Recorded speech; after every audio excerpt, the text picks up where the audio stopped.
दिल्ली में खतरे के निशान से 205.33 मीटर ऊपर पहुंची यमुना, इलाकों को खाली करने का अभियान तेज। दिल्ली में बारिश के कारण यमुना का जलस्तर लगातार बढ़ रहा है। इससे यमुना के आसपास आबादी वाले इलाकों में बाढ़ का खतरा है। अधिकारियों की अपील पर इलाकों को खाली करने का अभियान तेज कर दिया गया है। दरअसल आज सुबह यमुना नदी का जलस्तर खतरे के निशान से करीब 205.33 मीटर ऊपर पहुंच गया है। ऐसे में यमुना नदी के आसपास रहने वाले निचले इलाकों में बाढ़ का सबसे ज्यादा खतरा है। प्रशासन की ओर से बाढ़ की आशंका वाले इलाकों को मुनादी कर खाली कराया जा रहा है। संवेदनशील इलाकों पर भी प्रशासन की पैनी नजर है। जानकारी के मुताबिक दोपहर 3 बजे जलस्तर 205.99 मीटर था, जबकि शाम 4 बजे के करीब यमुना नदी 205.33 मीटर के खतरे के निशान को पार कर गई थी, जिसके बाद अधिकारियों को निचले इलाकों से लोगों को निकालना पड़ा है। टाइम जो वाटर लेवल है वार्निंग लेवल के आसपास ही है, जो 2 लाख क्यूसेक के करीब सुबह से पानी छोड़ा जा रहा है पर आवर्स। तो उसको देखते हुए एक फोरकास्ट आई है, यमुना का लेवल कल 5 से 7 बजे के बीच में 205.65 मीटर होने की संभावना है। अच्छा, तो इसको लेके बोट क्लब की तरफ से या जिला प्रशासन की क्या तैयारी? हाँ, जिला अधिकारी ईस्ट साहब की तरफ से 24 बोटें यमुना में जगह जगह लगा दी गई हैं, जो कि राउंड द क्लॉक पेट्रोलिंग कर रही हैं यमुना में, और 17 मोटर बोट जो है स्टैंड बाई कर दी गई हैं बोट क्लब पर। हर स्थिति से निपटने के लिए हम लोग तैयार हैं। अच्छा, जिन लोगों को आप हटने के लिए कह रहे हैं, क्या उनके लिए कोई वैकल्पिक विकल्प बनाए गए हैं? क्या करेंगे वो? हाँ, वो डीएम साहब ने उनके लिए टेंट वगैरह की व्यवस्था, खाने पीने की व्यवस्था, पानी की व्यवस्था सब कुछ करा दिया गया है। ओवैसी बोले, भारत के विभाजन का मुसलमान जिम्मेदार नहीं है। AIMIM प्रमुख असदुद्दीन ओवैसी ने भारत की आज़ादी में मुसलमानों के योगदान को याद किया। असदुद्दीन ओवैसी ने कहा कि जब ग्वालियर के सिंधिया झांसी की रानी और अंग्रेजों के साथ लड़ने आए थे, उस वक्त झांसी की रानी के साथ जो महिला थी वो भी मुसलमान ही थी। उन्होंने भी झांसी की रानी के साथ अपनी जान की बाजी लगा दी थी। कई आलोचक कहते हैं कि नफरत की देश के बंटवारे के लिए मुसलमान जिम्मेदार है, परंतु सच्चाई ये है कि कोई विभाजन का जिम्मेदार नहीं है। जिनको पाकिस्तान से प्यार था वे पाकिस्तान चले गए, और जिनको भारत से प्यार है वे अब भी यहीं रहते हैं। आज आपसे लोग कहेंगे कि जो मुसलमानों से नफरत करते हैं कि मुसलमान जिम्मेदार है पार्टीशन का, मुसलमान जिम्मेदार है पार्टीशन का, तो मैं आपसे यह अर्ज करना चाहूंगा कि भारत के विभाजन का मुसलमान जिम्मेदार नहीं है।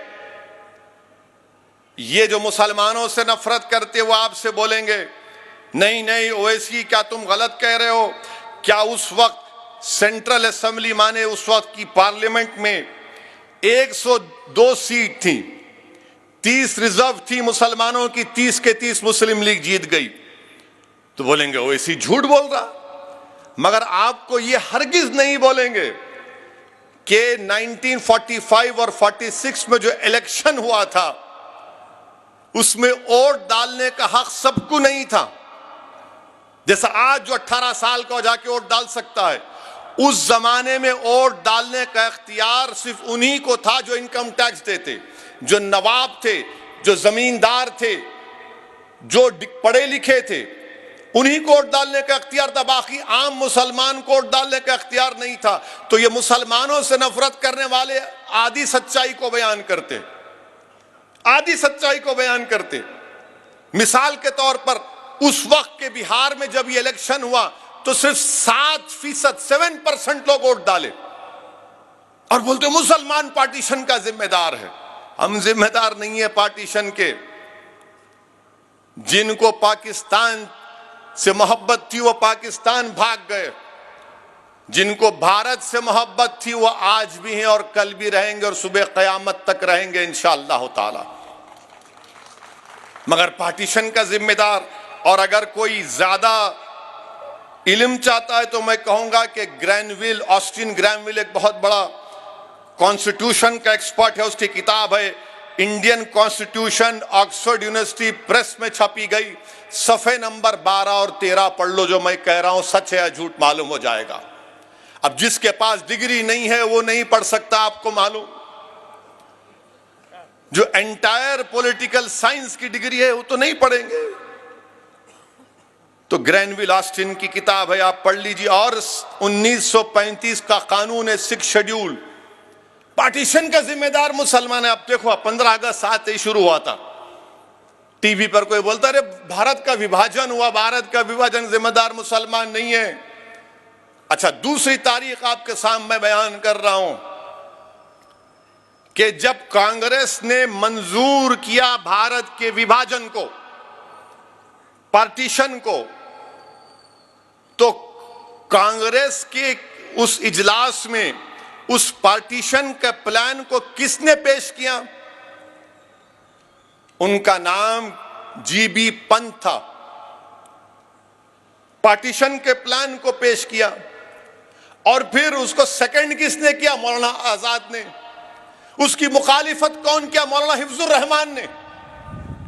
मौलाना हिफ्जुर रहमान ने वो तारीखी जुमला कांग्रेस के इजलास में कहा था कि अगर आज आप इस पार्टीशन को, पाकिस्तान को बनाने की रजामंदी देंगे तो हम अपने हाथ से अपनी तारीख को मिटा देंगे, हम अपने हाथ से उन वादों को भुला देंगे। ये मौलाना हिफ्जुर रहमान ने कहा था।